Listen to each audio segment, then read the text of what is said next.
안녕하세요, 김호준입니다. 최근 진보 매체들이 순환을 겪고 있습니다.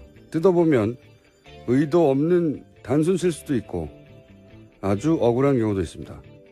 그런데 이 현상은 사실관계를 소상히 밝히는 정도로는 정리가 되지가 않습니다. 노무현 대통령의 서거에 진보 매체가 조력자 역할을 했고 지지자들은 방조자였다는 트라우마가 그 바탕이라고도 하고 그 외에 많은 분석들이 있습니다. 그런 면들 있을 겁니다. 저는 좀 다른 측면을 이야기하고 싶습니다. 우리 사회 진보 매체는 독재와 군사 정권에 부역하던 어영 언론을 비판하며 탄생했습니다. 당시는 부당한 정권을 견제하는 것만으로 기자의 안위가 위협받는 시대였고 정권의 비판의 날을 세우는 것만으로도 박수받아 마땅한 기자 정신의 구현이었습니다. 우리 진보 매체의 직업윤리와 소명의식은 바로 그 시절에 뿌리하고 있습니다. 세월이 흘러 김대중 노무현 정권 하에서는 정권 비판이 더 이상 비장한 각오를 필요로 하는 일이 아니라 가장 쉬운 일이 되었고 진보 매체는 여전히 같은 직업윤리로 그 10년을 보냈습니다. 그 후 보수 정권 10년을 겪고 이제 다시 진보적인 정권을 맞이했습니다. 이제 이런 질문을 할 때가 된 게 아닌가 싶습니다. 진보 매체가 진보 정권과 관계를 맺는 방식은 견제밖에 없는 것인가? 견제와 협력의 관계를 동시에 유지할 수는 없는 것인가? 오바마를 공개 지지한 뉴욕타임즈는 어떻게 어용이란 소리를 듣지 않으며 기자 윤리를 유지하는 것인가? 완전히 새로운 다중의 시대에 걸맞는 기자 정신은 어떻게 재정립돼야 하는가? 어제 옳았던 직업 윤리는 오늘도 반드시 옳은가? 앞으로 뉴스공장은 이 문제 지속적으로 여러분과 함께 고민하겠습니다. 김어준 생각이었습니다.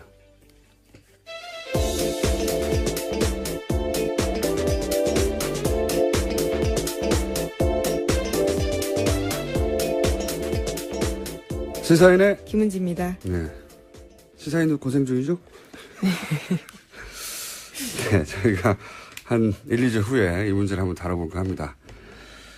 자, 첫 번째 뉴스는 뭡니까? 네, 서훈 국정원장은 어제 취임하자마자 국정원의 국내 정보 수집 기능을 폐지한다고 밝혔습니다. 현재 국정원 직원이 정부 부처나 공공기관, 언론사 등을 담당하면서 동향과 정보 보고를 하고 있습니다. 불법 사찰과 정치 개입 논란을 불렀던 기존의 담당 관제를 전면 폐지했습니다. 큰 조치네요. 예. 근데 이제 담당관 IO라고 불렀죠. 예. 이건 이제 정보 수집의 루트의 하나지 전부가 아니기 때문에, 예. IT 시대에 IO가 유일한 정보 수집 루트였을 리가 없죠. 예. 그렇죠. 예. 2014년이었던가요? 그 이탈리아 해킹팀 프로그램. RCS 프로그램이죠. 예. 네. 그걸 국정원이 이제 그게 썼다는 건 이미 밝혀진 내용이고, 예. 그러니까 이제 국내 정치 개입, 정치 사찰 근절하기 위해서 이제 담당관을 폐지했다는 건데, 그 후속 조치가 더 중요할 것 같아요. 이 담당관 폐지는 굉장히 눈에 띄고 쉬운, 물론 쉬워도 아무도 하지 않았지만, 눈에 띄어서 확인이 가능한 조치인데. 노무현 정부 때는 했었습니다. 아, 그렇죠. 예. 근데 그 후속 조치를 과연 어디까지 할 수 있을까? 그리고 그 후속 조치로 금지된 행위가 지켜지지 않을 경우에 지금 이제 무관용, 예? 반드시 처벌하겠다는 거잖아요. 예. 네, 서훈 국정원장이 취임사에서 밝혔습니다. 무관용. 근데 이제 무관용의 원칙을 알겠는데 금지된 행위를 할 때 잡아낼 수 있는가? 저는 이게 굉장히 궁금한 영역이에요. 어차피 대단히 은밀한 행위이기 때문에 물론 잡아내면 무관용의 원칙을 지킨다 하더라도 잡아낼 수 있는가? 이게 예를 들어서 정치 사찰을 대상자가 인지한다는 건 굉장히 어려운 일이거든요. 불가능에 가깝죠. 예. 경험자로서 하는 말입니다. 어떻게 아셨나요? 불가능에 가까운데. 아, 그건 타고난 촉과 오랜 경험과 관찰력, 집중력, 내 주변에 있는 사람들에 대한, 내 주변의 차에 대해서 평상시와 다른 것이 무엇인가. 그거는, 정말 관찰력이 필요해요. 예. 스쳐 지나간 것을 놓치지 않는 이와간. 하여튼 관심사입니다. 저희가 앞으로 계속 이 문제 다루겠습니다. 다음 뉴스는요? 네, 더불어민주당은 사드 보고 누락 논란과 관련해서 이것이 하극상이고 국기문란이라고 규정하면서 청문회 열자고 하고 있습니다. 황교안 전 총리와 김관진 전 안보실장, 한민구 국방장관, 윤병세 외교장관을 청문 대상으로 지목했습니다. 하지만 자유한국당은 안보자의 코미디다라고 비판하고 있고요. 국민의당은 사드 청문회가 외교 파국을 초래한다라고 주장하고 있습니다. 자유한국당이야 이렇게 말할 수 있습니다. 자유한국당이 여당인 시절에 도입했던 거니까 사드가.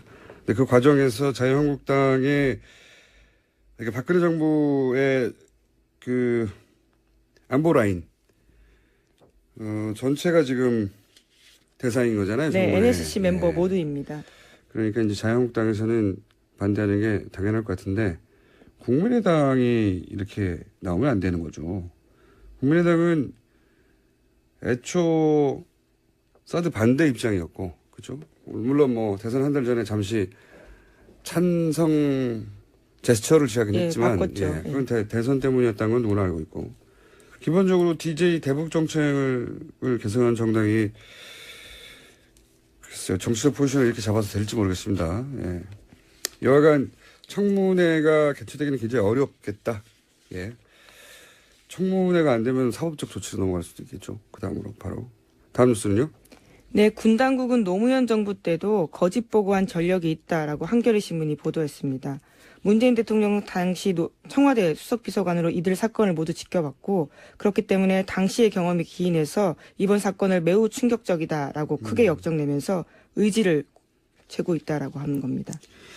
생각해보면 문재인 대통령이 역대 대통령 중 유일하게 이런 청와대 민정, 비서실장, 주요 요직을 다 거친 대통령이에요. 그래서 청와대가 돌아가고 청와대를 상대로 각 부처가 어떻게 때로는 거짓말을 하거나 때로는 누락하거나 속이는지에 대한 경험이 축적돼서 그런지 예민하기도 하고 대응도 되게 대단히 단호해요. 이게 보면 참여정부 때 몇 번 그런 적이 있었거든요. 작게 유명한 사건입니다. 사실 오래돼가지고 잘 기억이 겪었던 분들도 기억이 안 나실 텐데 그때 이제 북한의 급변 사태 예를 들어서 북한의 군 통수권자라고 할 수 있는 당시에는 김정일이었죠. 지금 김정은 국방위원장이 유고가 사태가 발생한다든가 그러면 이제 전쟁은 벌어지지 않았잖아요. 근데 그 위기 상황이기 때문에 전쟁이 아니니까 당시 참모정부 때는 이거는 군사작전으로 하지 않고 그러니까 군사작전을 하지 않는다는 얘기는 미군이 작전권을 발휘하는 게 아니라 한국이 주도적으로 이 상황을 대처하겠다. 예, 그렇죠. 개념계획 5029 하겠다라는 거죠. 예, 근데 이거를 군에서는 미군과 정부에 제대로 보고하지 않고 작전 계획으로 바꿔버린 거예요. 작전 계획이 되면 미군이 다시 군사작전이 되니까. 네, 한미연합사령관이 주관하게 됩니다. 우리한테 군사 작전권이 없으니까요. 네. 그랬는데 군에서는 그 상황을 미군이 주도하는 상황의 작전 계획으로 미군과 얘기하고 정부에 얘기하지 않은 채 이게 말이 안 되는 거죠. 절대 말이 안 되는 건데 근데 이 군이 워낙 이제 기본적으로 폐쇄적이고 전문적인 집단이라 본인 자기들끼리 처리하고 예. 제대로 보고하지 않는 일들이 있긴 있나 봐요. 예. 그 중에 대표적인 사례가 드러난 거죠. 이건 왜냐하면 군에서 끝날 일이 아니라 대한민국 전체에 영향을 미치는 사건이니까. 근데 그때 이게 이제 이런 일이 한 번 있었고 또 무슨 사건이 있었죠? 네, 2004년 7월 달에 서해상 남북 간 총격 사건이 있었는데 이것을 허위 은폐 보고한 적이 있습니다. 아, 그때 북한의 배. 예, 경비정이 NLL을 넘어오자 남한 해군이 경고 사격한 건데 당시 합참에서는 북한 경비정에 경고 방송했지만 응답하지 않아서 사격했다. 이렇게 발표했거든요. 네. 청와대에도 그렇게 보고했습니다. 근데 나중에 이제 조사를 해보니까 그게 북한 어선이 아니라 중국 어선이라고 응답을 했는데도 발표를 했다. 예, 내려가는 건 중국 어선이다라고 북한 경비정이 밝혔다라는 거죠. 그렇죠. 그런 일이 있었죠. 그런 일을 이제 수차 겪으면서 이 군만 그랬던 건 아니고요. 예. 부처가 불리한 걸 제대로 보고하지 않는 경우가 있는데 그런 경험을 했다는 이제 문재인 대통령이 이제 유사한 사건이 초기부터 발생하니까 더구나 사드를 통해서 전이가 아주 크게 처벌받을 거라고 봅니다. 제 예상은 초장에 벌어진 데다가 사안이 너무 큰 데다가 과거의 경험도 있어서 아주 크게 처벌받지 않겠는가. 과거에 그런 일이 있었습니다. 다른 부처도 있었고. 근데 군에 대해서 민이 통제하는 것, 그것을 군이 제대로 받아들이지 않을 경우에 어떻게 일벌받게 하는지 보여주려고 하는 의도도 있을 거라고 봐요, 저는. 다음 뉴스는요? 네, 감사원이 FX 사업에 대한 조사 마무리 단계라는 보도가 나왔습니다. 김관진 전 국가안보실장이 국방부 장관 시절 주도한 7조 규모 4세대 전투기 사업입니다. 감사원 관계자는 자체적으로 지난해부터 FX 사업에 대한 조사를 시작했고 빠르면 3개월 안에 감사 결과 나올 거다라고 말하고 있습니다. 이게 소위 방산비리의 출발이라고 할 수도 있겠네요. 예. 근데 이게 핵심 인물이 이제 사드 도입의 핵심 인물로 주목받는 김관진 전 실장. 당시 이것도 벌써 3년 전입니까? 2013년 9월 달입니다. 3년이 넘은 4년 전이네요. 그때 당시 크게 문제됐었거든요. 크게. 왜냐하면 이상한 말들이 많이 나왔어요.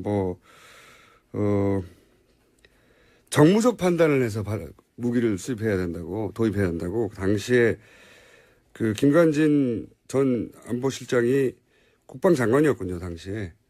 김관진 국방장관이 이상한 멘트죠. 군이 어마어마한 돈을 들여서 무기를 도입하는데 왜 정무적 판단을 해야 하는 건지, 예?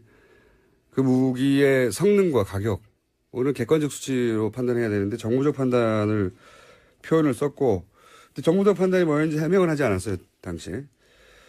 그리고 나서 수의 계약을 해버렸어요. 예, 로키드 마틴과 수의 계약했습니다. 예, 또 하필 로키드 마틴이에요. 로키드 마틴이 바로 이 사드, 이 사드를 이렇게 이상한 방식으로 사드가 꼭 필요하다 하더라도 이런 방식으로 도입하는 것에 대해서 의구심을 제기하면서 한 축으로 이제 로키드 마틴과 특수관계가 아니냐 이런 의구심을 계속 여기저기서 제기해 왔거든요. 근데 그 관계가 그런 관점에서 보자면 굉장히 오래된 거죠. 근데 우리 입장에서는 굉장히 불리한 계약들을 맺어왔던 건 사실입니다. 그때 전문 용어가 막 등장해가지고 어떤 사안인지 제대로 시사적으로 전달되지 않고 끝났는데 뭐 절충무역이니 무역의 방식 중에 특히 문제가 된 거는 이제 핵심 기술까지 다 넘겨준다고 했는데 알고 봤더니 가장 핵심인 기술은 넘겨받지 못하는 계약 조건이어서 예, 그래서 크게 문제가 됐죠. 왜 이렇게 도입했느냐 이런 무리한 식으로 계약을 했다라는 거죠. 사드보다 액수면에서 더 커요 여기가. 예. 훨씬 크죠. 사드는 뭐 이쪽에서 돈을 내라고 해도 1조라면 그때는 7조인가요? 8조인가요? 예, 7조 3천억 원 정도 예산 투입됩니다. 엄청난 사업이었는데 왜 이렇게 했느냐. 이렇게 큰 돈을 쓰면서 핵심 기술은 이전도 못 받고 다 이전 받는다고 하지 않았냐. 하여튼 굉장히 큰 논란이 됐습니다. 지나갔지만 다시 감사 결과가 나오겠네요. 다음 뉴스는요? 네, 전국 4대강 16개보 가운데 6개보의 수문이 어제 일제에 열렸습니다. 수문이 상시 개방된 건 5년 전 보 준공 이후 처음입니다. 농업용수 공급에 지장이 없는 범위 내에서 보를 개방해보자라는 게 환경부의 판단이었습니다. 하지만 주변 농민들은 무더위와 가뭄에 보 개방은 무리가 있는 게 아니냐라는 우려를 나타내고 있다고 합니다. 특히 뒷부분 농민들이 가뭄 때문에 피해를 보고 있는데 이 물을 풀어버리면 어떡하냐. 이 대목이 계속해서 등장하는데 이게 사실은 4대강 방어 논리 중 핵심이죠. 예, 가뭄을 해결했다고 하는. 저희가 이 대목은 저희가 3부에서 정말 가뭄을 해결했는지 그리고 지금 이렇게 보호 수문을 개방하는 것이 가뭄이라 물이 아쉬운데 보호 개방을 하면 안 되는 이유가 되는 건지 좀 따져보기로 했습니다. 3부 기다려 주시고요. 다음 뉴스는요. 네, 박근혜 전 대통령 재판과 관련해서 방대한 증인과 촉박한 일정 탓에 재판부의 고민이 깊어지고 있다라는 보도가 나오고 있습니다. 주 사회 심리라는 강행군 일정 제시했지만 박 전 대통령 쪽에서 건강 문제를 꺼내들고 반발하고 있습니다. 제가 이 박근혜 전 대통령이 재판 관련해서 미리미리 예언을 했어야 되는 사항을 몇 가지 놓쳤어요. 아프실 예정이라는 말을 또 못했고 왜냐면은 6개월 구속기간 만료를 보내버리고 일단 풀려나서 재판받는다는 전략 이었을 때 그러면 그 방법이 뭐가 있느냐. 과거를 생각해 보면 아프실 예정이 다 당연히 등장하고 할 텐데 그리고 존다는 얘기도 못했고 제가 깨알어뒀습니다. 아프실 예정 카드를 다시 꺼내들으셨고 목적은 하나죠. 근데 제가 이번에는 통할 것 같아요. 왜냐면 다 그 증인과 진술한 사람 모두 직접 나오라고 하는 전략. 그거 4개월 만에 못하거든요. 4개월 남았는데. 네, 230명 넘게 불러야 됩니다. 그렇게 그건 되면. 4개월 만에 불가능해요. 4개월 후면 아마 법원에 출퇴근하는 박근혜 전 대통령이 화면에 잡힐 가능성이 대단히 높다. 이제 막을 방법이 없어요. 이 전략으로 나오면. 실제로는. 아프신데 어떡해요. 다음 수는요? 새누리당이 어제 조원진 의원에게 당원권 정지 13개월이라는 중징계 내렸습니다. 조 의원 쪽에서는 징계 사유가 무엇이고 통보받은 것도 없고 소명 절차가 전혀 없었다면서 심의 대상이라는 문자 메시지만 왔다라고 밝혔습니다. 재밌는 뉴스네요. 의원이 한 명인데 네, 그 그렇죠. 한 명이, 새누리당입니다. 예, 그 한 명이 대선 후보인데 그 대선 후보를 당원권 정지시켰다는 거 아닙니까? 네, 그렇죠. 예. 그럼 당에 의원이 한 명도 없는 거잖아요? 당원권이 정지됐으니까. 새누리당은 굉장히 단호하고 절도 있는 정당이네요. 다음 뉴스 전해주십시오. 네, 트럼프 대통령이 미국의 파리 기후 변화 협정 탈퇴를 공식으로 발표했습니다. 이로써 미국은 오바마 전 대통령이 지난해 9월에 비준한 9개월 만에 파리 기후 협정을 백지화한 겁니다. 어떤 의미에서 참 대단하네요. 트럼프 대통령은. 이게 197, 8인, 한 200여 국이 참여한, 거의 전 세계가 참여한 거거든요. 그 중에 미국이 이제 탄소 배출량이 세계 2인가 그래요. 예. 예. 이거 관련해가지고 과거에 그 석유협회나 이런 곳에서 끊임없이 노벨 해왔거든요. 예, 이해단체가 확실한 곳이 있습니다. 그 이해를 대변하는 겁니다. 확실하게. 여기 뭐 국제적 비난이나 뭐 유럽에서 많죠 지금. 이미 1위 국가 중국이거든요. 중국은 재빨리 유럽으로 달려가가지고 우리는 지킨다고 EU하고 공동성명 내요. 오늘인가 내일. 그리고 인도가 그 다음인가 그럴 거예요. 인도도 바로 이 기후변화에 대해서 약속을 지킨다고 총리가 얘기하고 재빨리. 우리도 10위권이거든요. 우리도 이거 성명 내야 돼요 사실은. 우리는 지킨다고. 그러니까 인도, 중국은 이 기회를 외교적으로 자기를 돋보이는 찬스로 여기고 유럽으로 달려갔어요. 그래서 EU하고 특히 중국은 EU 어디더라? EU 본부. 예, 맞아요. EU 본부에 가가지고 공동 성명을 낼 거예요. 그러면서 이제 미국이 빠져나가지만 중국이 그 자리에 여전히 있으면서 이 약속을 지킬 거라고 메시지를 내는 거죠. 트럼프 덕분에 미국의 이미지는 굉장히 드라마틱하게 빨리빨리 떨어져 가고 있다. 네, 트럼프 대통령 대선 때부터 기후변화와 지구온난화는 중국이 꾸며낸 거다. 거짓말이라고 했거든요. 하죠. 거짓말이라고. 네. 예. 기후변화 거짓말이라고 중국이 꾸며낸. 우리도 여기 대응해야 된다. 국제적으로 굉장히 관심 많은 사안이기 때문에 외교부 성명 정도 나왔으면 좋겠습니다. 여기까지 하겠습니다. 시사인의 김은지였습니다. 감사합니다.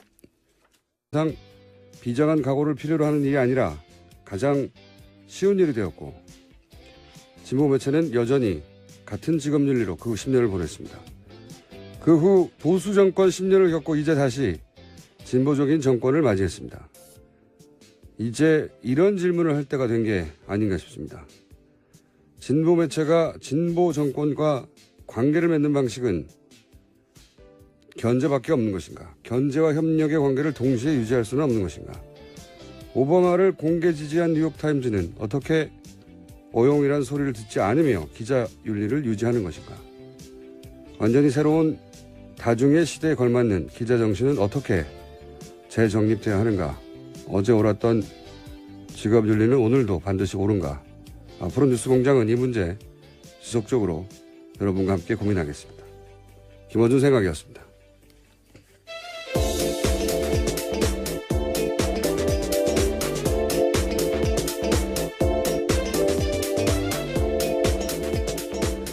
시사인의 김은지입니다. 네. 시사인도 고생 중이죠? 네, 저희가 한 1, 2주 후에 이 문제를 한번 다뤄볼까 합니다. 자, 첫 번째 뉴스는 뭡니까?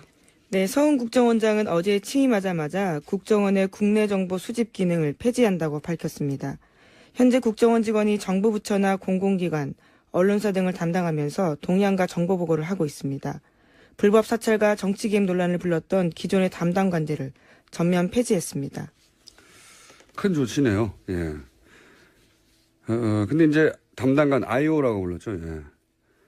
이건 이제 정보 수집의 루트의 하나지 전부가 아니기 때문에, 예. IT 시대에 IO가 유일한 정보 수집 루트였을 리가 없죠. 예. 그렇죠. 예. 2014년이었던가요? 그 이탈리아 해킹팀 프로그램. RCS 프로그램이죠. 예. 그걸 국정원이 이제 그게 썼다는 건 이미 밝혀진 내용이고, 예. 그러니까 이제 국내 정치 개입, 정치 사찰 근절하기 위해서 집중력, 내 주변에 있는 사람들에 대한, 내 주변의 차에 대해서 평상시와 다른 것이 무엇인가. 그거는, 정말 관찰력이 필요해요. 예. 스쳐 지나간 것을 놓치지 않는 이와간. 하여튼 관심사입니다. 저희가 앞으로 계속 이 문제 다루겠습니다. 다음 뉴스는요? 네, 더불어민주당은 사드 보고 누락 논란과 관련해서 이것이 하극상이고 국기문란이라고 규정하면서 청문회 열자고 하고 있습니다. 황교안 전 총리와 김관진 전 안보실장, 한민구 국방장관, 윤병세 외교장관을 청문 대상으로 지목했습니다. 하지만 자유한국당은 안보자의 코미디다라고 비판하고 있고요. 국민의당은 사드 청문회가 외교 파국을 초래한다라고 주장하고 있습니다. 자유한국당이야 이렇게 말할 수 있습니다. 자유한국당이 여당인 시절에 도입했던 거니까 사드가. 근데 그 과정에서 자유한국당의 이렇게 박근혜 정부의 그 안보 라인 전체가 지금 대상인 거잖아요. 네, 정부에. NSC 멤버 모두 이제 담당관을 폐지했다는 건데 그 후속 조치가 더 중요할 것 같아요. 이 담당관 폐지는 굉장히 눈에 띄고 쉬운, 물론 쉬워도 아무도 하지 않았지만 눈에 띄어서 확인이 가능한 조치인데. 노무현 정부 때는 했었습니다. 아, 그렇죠. 예. 근데 그 후속 조치를 과연 어디까지 할 수 있을까? 그리고 그 후속 조치로 금지된 행위가 지켜지지 않을 경우에 지금 이제 무관용, 예? 반드시 처벌하겠다는 거잖아요. 예. 네, 서훈 국정원장이 취임사에서 밝혔습니다. 무관용. 근데 이제 무관용의 원칙을 알겠는데 금지된 행위를 할 때 잡아낼 수 있는가? 저는 이게 굉장히 궁금한 영역이에요. 어차피 대단히 은밀한 행위이기 때문에 물론 잡아내면 무관용의 원칙을 지킨다 하더라도 잡아낼 수 있는가? 이게 예를 들어서 정치 사찰을 대상자가 인지한다는 건 굉장히 어려운 일이거든요. 불가능에 가깝죠. 예. 경험자로서 하는 말입니다. 어떻게 아셨나요? 불가능에 가까운데. 아, 그건 타고난 촉과 오랜 경험과 관찰력. 안녕하세요. 김호준입니다. 최근 진보 매체들이 순환을 겪고 있습니다. 뜯어보면 의도 없는 단순 실수도 있고 아주 억울한 경우도 있습니다.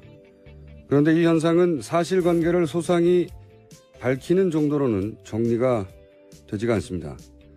노무현 대통령의 서거에 진보 매체가 조력자 역할을 했고 지지자들은 방조자였다는 트라우마가 그 바탕이라고도 하고 그 외에 많은 분석들이 있습니다. 그런 면들 있을 겁니다. 저는 좀 다른 측면을 이야기하고 싶습니다. 우리 사회 진보 매체는 독재와 군사 정권에 부역하던 어영 언론을 비판하며 탄생했습니다. 당시는 부당한 정권을 견제하는 것만으로 기자의 안위가 위협받는 시대였고 정권의 비판의 날을 세우는 것만으로도 박수받아 마땅한 기자 정신의 구현이었습니다. 우리 진보 매체의 직업윤리와 소명의식은 바로 그 시절에 뿌리하고 있습니다. 세월이 흘러 김대중 노무현 정권 하에서는 정권 비판이 더 이상